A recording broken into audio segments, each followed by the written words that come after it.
go. We are with Curtis Robinson, Staff Sergeant.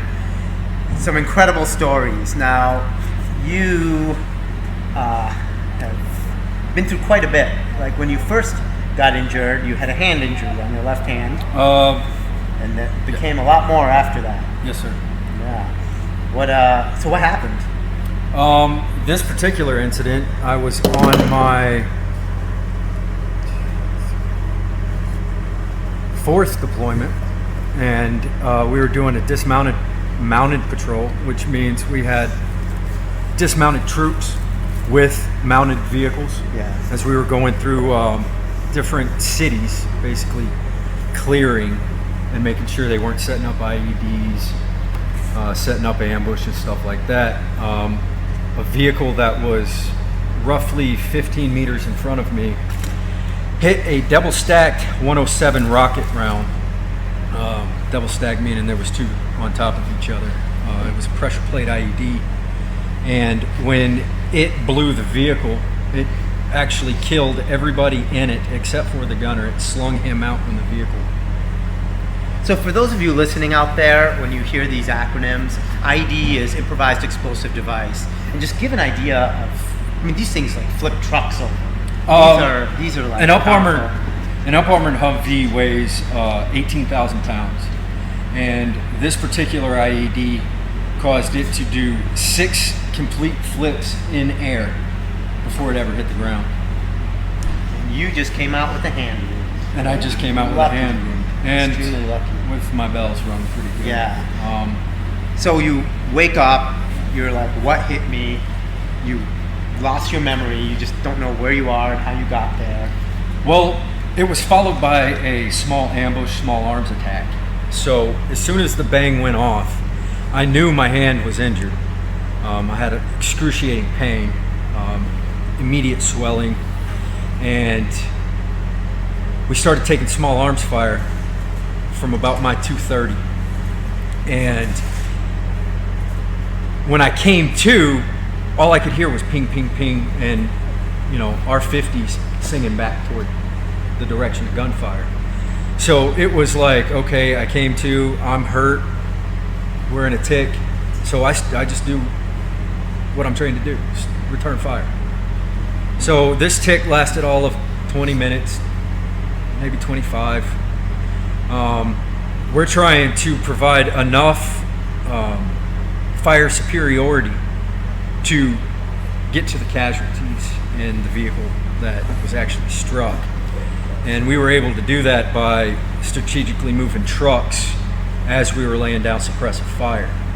So we basically used our additional trucks, our gun trucks, as barricades so they couldn't get rounds to the casualties that we were extracting. That's amazing. You go through a blast that can flip a vehicle over multiple times. You have enough sense to know that you're in the middle of a fight when you wake up. So then you go fight after that, basically. And then comes the long-term effects, which are crazy. Not only the hand, which you can see some scars there, and injuries, but on top of that, the brain injury, the traumatic brain injury, because basically you get your bell rung. So yes, sir. You have permanent hearing loss. Bright lights always hurt you. Headaches. Yes, sir. Just memory loss. Yep. Dizziness. All that stuff. So it's kind of feeling miserable. So you wear a hearing aid there now. Yes, sir. And I have another one. I just haven't. It hasn't come into the VA. Right. It's a little bit of delay from the VA and a little bit of bureaucratic process going through that. Yes, sir. So, and that's what our organization, The Battle Continues, does. Is it helps, kind of bypass people who are stuck. You can bypass, and we can connect you to other doctors or help you with your bills that way. And then, so then you started getting an infection in your hand. Correct. A bone infection. So they put in a PICC line. And you started getting blood clots in your lungs from the damage to that. Yeah, when they put the PICC line in, they put it in, I don't know what you call it, but it's the one they always draw blood from. In the vein there. And they ran it up through here, around and down. and they were trying to get it as close to my heart as they possibly could. Well, there is, let's see, subclavian is what they shoved it through, which was too small for the PICC line. So small tube, big PICC line. It basically scraped its entire way through there. Well, that irritated everything. So the body's natural reaction to that is to start trying to heal itself By clotting. by clotting. So it was clotting, and as it was clotting, it was pushing the PICC line back out. Yet it was taped strategically so I, wouldn't pull it out. Yeah. And basically, what it ended up doing was making a complete circle, and then the end of the PICC line was facing back toward this way. And on my medical discharge sheet, it said if you experience X, Y, Z, come to the ER immediately. Well, I wasn't experiencing X, Y, and Z. I was experiencing like F. Yeah. And so I never went.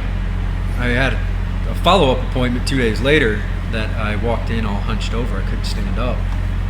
And they asked me, "Are you feeling okay?" And I said, "No, I'm not. I can't stand up and I can't breathe." So immediately they chest x-rayed. They said, "Okay, this is the PICC line and it's curled." And on an x-ray they couldn't pick up the blood clot. So immediately they pulled the PICC line out, and it's out for 20 minutes. They're talking. Then they're like, "We're going to put it back in, make sure we go the right way this time." Well, they put it back in, and somehow it ended up jumping right back the same path. I felt great for 20, 30, maybe 40 minutes. I was back home already, and I couldn't move. It was like there was a vehicle parked on my chest. I just couldn't move. So I told my wife, and she drove me to the ER, and they got me into the ER, and they did a CT scan, and I had a 7.5-inch blood clot, solid clot, and parts of the clot were actually in my lung, and they immediately rushed me to a non-military facility. It was a cardiovascular institute in Savannah, Georgia. And when they went into, they gave me a shot and then an IV, and I'm not sure exactly what it was, but the way it was explained to me was it would basically bond the clot together so it wouldn't break apart, and that way they'd be able to go in with this little hand and remove it bit by bit. And as soon as they touched it, the bone infection had poisoned my blood. So whatever was in my actual bone was also in my blood, and when they started pulling that clot apart, they released some of that infection, and I flatlined on the table. And I woke up in the cardiovascular ICU wondering what happened. And they said, Meanwhile, you've also collapsed both your lungs. correct? So basically, in summary, we have Sergeant Curtis Robinson, who survived an IED blast, which flipped his vehicle 6 times. Luckily, came out with a hand injury, and less luckily, a traumatic brain injury, which permanently affects you. The hand is doing better. It got complicated by an infection, by which they had to put in a PICC line, which led to damage to the blood vessel, and then now you're on a blood thinner for life. For life. For blood clots he gets in his lungs that are life-threatening, and then he's had collapsed lungs on top of that. So you've been through quite a bit, and this is who guys like you are, who you guys need to support and who need help medically. As the battle continues, it helps veterans like me. And then by donating, 100% of your donated dollars goes to injured veterans to help pay their medical bills or help connect them to physicians, especially if you're in the VA system and it's taken you a little longer. Not to overly criticize the VA system, but they're overwhelmed with so many patients that it's bureaucratic and things do fall through the cracks. So we can try to bypass that with, my physician connections and try to get you guys help. So thank you for your service. It's my pleasure. And do it all over again if I had the chance. Support our veterans. The battle continues.